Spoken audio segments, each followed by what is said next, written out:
Awesome. All right. Hi, everyone. This is exciting. Hello, hello, hello, hello.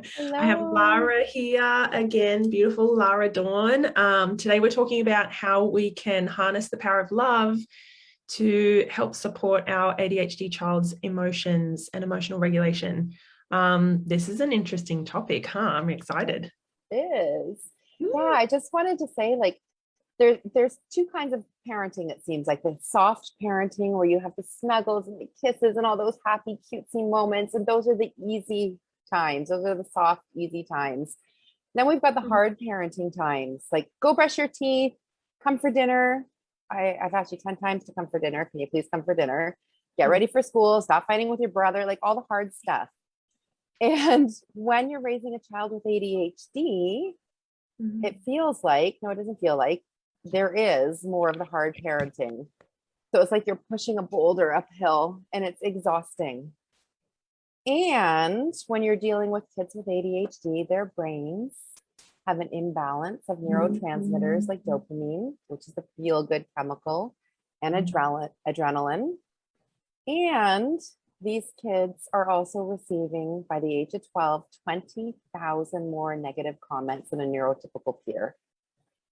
So this is exhausting. We've got parents who have this imbalance of having to do so much more of the hard parenting than the soft parenting. And we have kids who are emotionally dysregulated and who are dealing with a lot of negative feedback.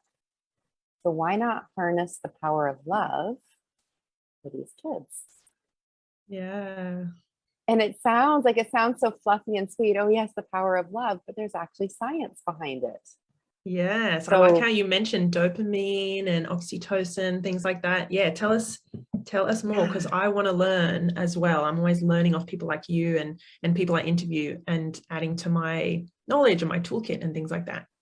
okay, so I'll show you a little example, a quick, easy way how you can use the power of love.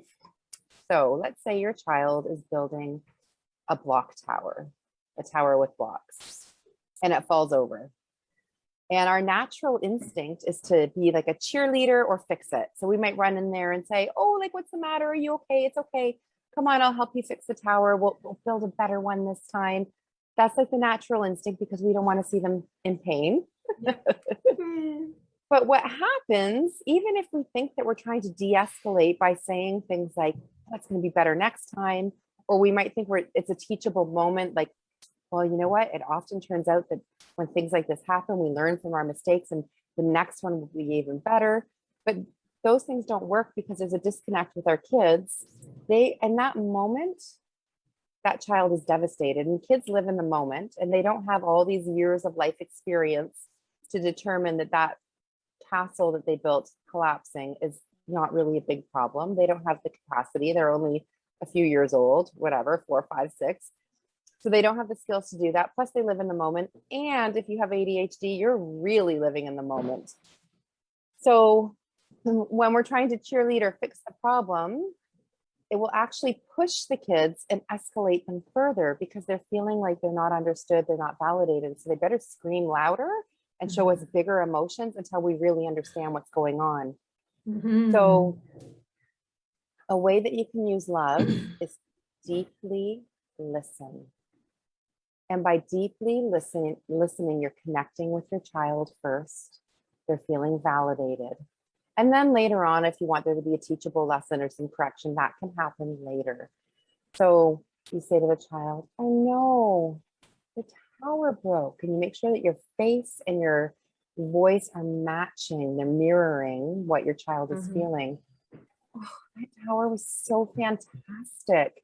You had all these cylinders with the pyramids on top, and it really looked like a real castle, and you worked so hard on that creation. So just by doing this mirroring, a few sentences where you're getting into their world, into their perspective, it lets your child know that you understand them. You're validating their feelings. And here is where the science comes in. This is what I love. I love the science. So this is the neurobiology of love, because when you do that, when your child feels understood by you, something beautiful happens in their brain. their brain starts to release these beautiful opiates and endorphins and a really powerful hormone called oxytocin, which is the love drug. And it goes into their bloodstream. And as soon as it's in their bloodstream, it calms them down at a cellular level. So there's no reason for them to be screaming and yelling anymore because they've been understood. Yeah. Beautiful. That is beautiful. And the beautiful thing with oxytocin is once it's in their bloodstream and it's calming them down, it's also blocking cortisol, which is the stress hormone. Yeah, when you were explaining that, I always go on, I don't know why my brain goes, and the flip side is that when we dismiss our kids or we make light of the situation, we don't hear and see their experience and validate that. And we say, it's not a big deal. And like you said, it comes from a good place. Sometimes it comes from a rushed place because we have to get off to work or cook dinner or put them in the shower and things like that. But when we like dismiss or deny and don't hear and see what they're going through, even if it seems really insignificant to us, the cortisol, the adrenaline, even like that fight, flight, we put them in a stress response, a low level or a high level, and we either don't see it, or we see some crankiness or some grumbliness, or they'll actually bloody tell you, you don't get it, or you don't understand, or you always say that. And then we're like, oh, so we have to really, understand, I think, the science behind it. I think that's so powerful. And then when we get them escalated, it often will escalate us as well. So it's like, it can turn into an ugly situation. And I love what you said about the perspective, because we might be coming from a place of, I'm trying to work from home and I need you to play quietly for 10 minutes. I can't just play quietly for 10 minutes. And they're in their world, they're totally devastated. So when those perceptions are not matching, it's very dysregulating, as you said, for them. Yes. And imagine if we come home from a gathering, family gathering, or work, or somewhere, we come home and something has upset us and we are really frustrated and dysregulated and we're cranky and things are swirling around in our mind. Imagine if a partner or a spouse or even a friend says, it's not a big deal. Like, why are you even worried about that? Don't worry. I'm sure she didn't mean it. Just infuriating. You'd be like, you don't get it. You're not hearing what I'm saying. This is important to me, even if it's not to them. Like it's no different with our kids, just because they're smaller than us, just because they have, like you said, less life experience, less years, and they don't know about the kids starving in Africa. And do you know what I mean? Like it doesn't matter. Meet them where they're at, right? Yes. Yeah. So yeah, really beautiful. You can do this mirroring technique even when they're happy, like I see you're drawing a beautiful picture and you're really focusing on the details on that butterfly wing, and you've used 2 different shades of purple and just really get into their world. And I challenge you parents to try to do this 3 times a day, that connection 3 times a day, that mirroring, and where you're making the eye contact with your child and you're getting right into their world and mirroring how they're feeling. That's like medicine for their brain. It's brain food. Like you're giving them oxytocin. You are calming their nervous system. Amazing. Yeah. I love these conversations. And the kids who are emotionally dysregulated with ADHD, they need this more than any other kid, really. They really, really need this. I'll just share a really fun technique for another way that you can release the oxytocin. Before I share that technique, though, I just want to share some of the other benefits of the oxytocin. This is awesome too. Oxytocin speeds up neuroplasticity, so your brain's ability to change and grow. So when you're giving them oxytocin, you're helping their brains grow. You're helping them to make connections, learn faster, remember. It's balancing. When their brain is balanced like that, with the love and the brain are in balance, you're not in that survival, fight or flight mode. Oxytocin strengthens the immune system. Yeah, I was about to say, and the health benefits of oxytocin and feeling good and feeling connected and things like that, versus the constant or the bouts of stress and frustration and things like that. Like if we think of epigenetics and the impact of our emotions and the environment and things on our genes at the cellular level. Like, this stuff blows my mind. It's not like, I love that there's people like you, and an ADHD parent coach, people like me, an emotional intelligence parent coach. Like, parent coaching has just come real to the right up to the forefront last 20 or so years, since we have this information about the brain and neuroscience and emotion and behavior. There's so much, I always say to people, there's so much we can be doing to support our child's development so that they're successful, hardworking, driven, but kind and empathetic and resilient kids and adults. You know, it's no longer, well, I do this because my parents did, or, you know, they did that and I turned out all right. I'm like, no. Like, there is so much now. People like you sharing this, especially for ADHD kids, it's so empowering. And the good news is that there is neuroplasticity. So even if you think, oh, the kid's already 12, I already messed them up because I was yelling and dysregulated and I didn't do any of these things, you can go back. The brain is still growing and changing. It's always growing and changing. So you can start doing this right now and it will have an impact right now. Okay, that cute little fun technique, it's called baby play. So baby play you can do with your kid, even if they're teenagers, they will eat this up, and baby play releases that oxytocin. So it can be just something as simple as taking out their baby blocks and looking at their cute little outfits and cute little pictures and holding it up. Oh, look how cute you were so little. Or like getting right in there and rubbing noses with them. And just like even talking in that goo-goo voice with them. Oh, you're just the cutest thing and I just love you so much. And they eat it. I do it with my teenager. I do it with my tween.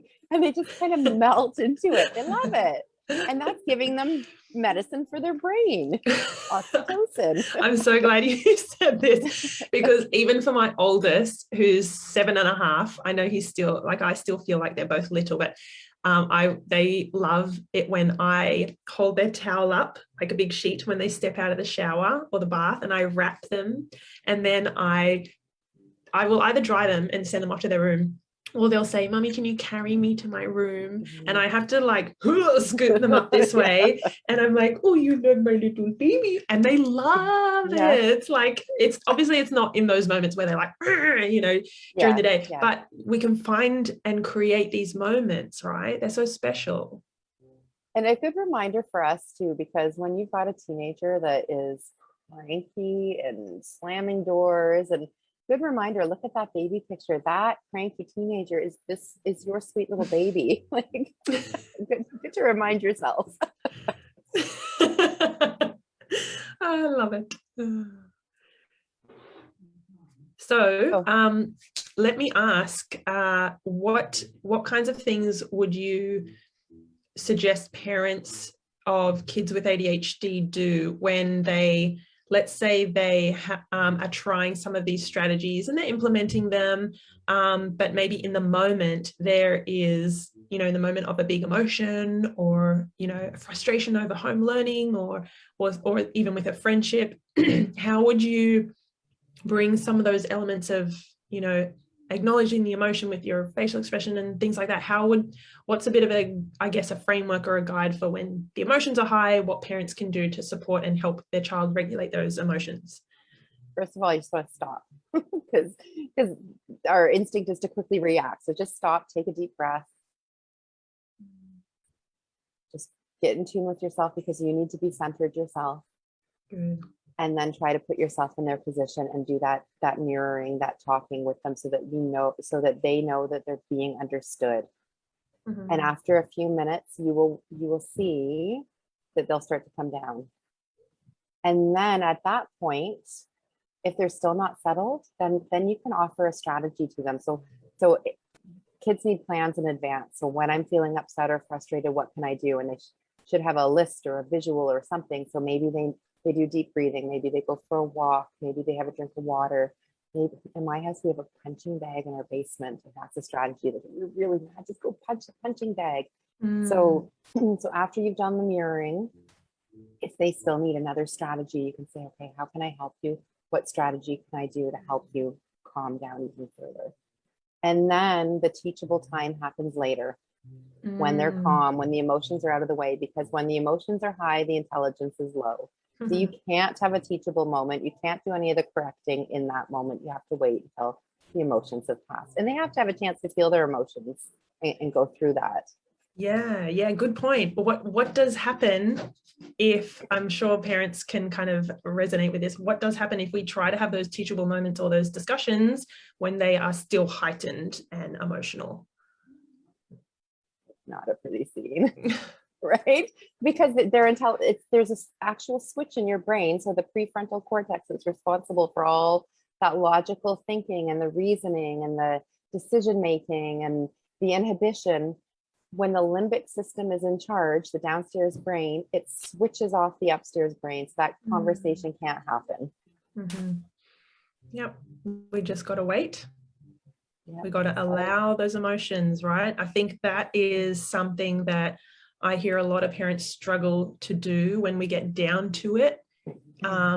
I realize, and then they realize that there's such a level of discomfort when our child is sad, angry, frustrated, disappointed, jealous, left out, anxious. We don't like, we don't feel comfortable often when we see that in our child, right? And there's often a trigger behind that too. Like, what story are we telling? My child's not happy.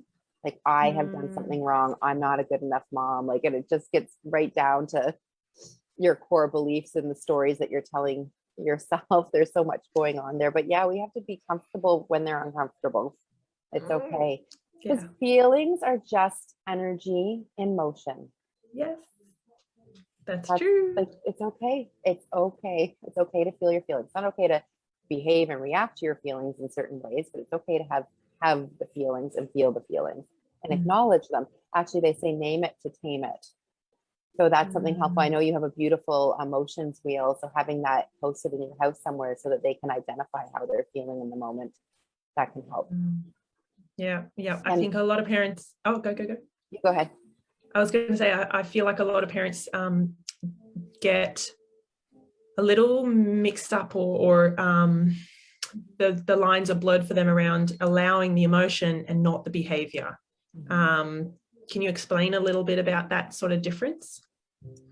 So if your child's feeling really angry and they're taking their anger out by hurting, we always say humans are not for hurting. So if they're taking their anger out by hitting their brother or destroying property or whatever it is, saying all the bad words, like, those are not appropriate ways to deal with the anger. But you need to have those conversations away from the heat of the moment and say, yeah, like, what does anger feel like for you in your body? How do you know that you're angry? Does your face get red? Are your fists clenched? Like, can you feel a tightness in your face? Like, what does anger feel like to you? So help them to recognize what anger is, and then have a conversation. So how do you think we can deal with anger? Because humans are not for hurting. We can't be destroying our house. What can you do when you're angry? So they have a list of options that they've planned out ahead of time. So when anger comes into their body, they can be like, aha, I recognize anger. Here's my choices of acceptable angry behaviors. And give them some outlets too. Like, maybe they need to scream. Maybe they need to step on the front porch and just go, ah, and get it out. I mean, think about when you're really angry. Maybe you want to yell and scream too. Yeah, and I think for little bodies and little brains and nervous systems, they can't handle that amount of energy and the anger, the cortisol, the adrenaline, that has to go somewhere. It's very hard for kids to just allow those neurochemicals to take, they flood their whole system, right? And then they over time get absorbed by the cells, and then we calm down. But it's hard for a child. Like, we can't expect them just to, squash and absorb. Like, we don't want our child to squash it down. We want to say, yeah, that's going to happen. You're going to feel like that. Me too. And this is how I try and deal with it. We've got to let it out and release a bit of that energy or that emotion, but in a healthy or not a hurtful, dangerous, harmful kind of way. So I have a student in my class who's only 4 years old, and he recognizes when he gets angry, he'll start to push things. And we have a signal like that's not an acceptable way. And then he'll say to me, I want to go up and down the stairs. And that's what he does. An adult takes him and he walks up and down the stairs to burn that energy. He's 4 and he knows that's what he needs to do when he's angry. Wow. That's Yeah, amazing. he's amazing. Yeah. Oh gosh, I love it. I'm so glad that we had time to come on today. I want to let you share a little bit about what you've got coming up very soon, actually. Yes, Can you yes. share with everyone? Actually, starting in exactly 24 hours from now, we will be starting a 5-day challenge called How Not to Lose Your Cool, especially when your kids do. So kind of, I mean, we touched on a lot of the topics right now today. If you have a child with ADHD, we'll be getting a little bit more into the neuroscience of ADHD. We'll be learning how to tame your own triggers so that you can stay cool when things are getting escalated. I'll be giving you a whole bunch of tools that you can use to help your child calm down their emotions. I've been working on it for quite a while, so I'm very excited that tomorrow's the day, 24 hours away. Yay! That's so Yeah, so exciting. I invite all the parents who are watching to join. I guess we'll be sharing a link in the comments, but it's www.baddischallenge.com, and you just register there so that I can have your email address and I'll send you the daily emails. The challenge does take place inside my Facebook community, which is called the ADHD Village. So you need to join the village so that you can see the daily lives. I'll be going live at this time now every day for 5 days. And I'm so excited. I hope that you can join us. Yes, thank you. Yeah, we will put the link in the Facebook comments, and I'll see if we can put it in the description as well for people who are watching the replay a little bit later. If you're not catching this live, that's okay. Put down a hashtag replay and say hello. Let us know where you're watching from. We would love to come back and say hi and thank you for tuning in. And yeah, head to the is it the baddest? No, just baddest challenge.com. Baddest challenge. So we'll put the link in. But thank you so much, Lara, for jumping on and sharing with us. Thanks for having me. Yeah, you are so welcome. And I love being in your group and chatting with you. Thank you. yes, and me, like same with me and yours. I love seeing all the posts and everything you share and the interviews you do as well. So, and the challenge is going to be in there, right? So yes, that's the place to be. All right, thank you Bye, everyone. parents. Thank you for watching. Bye. Have a great day, everyone.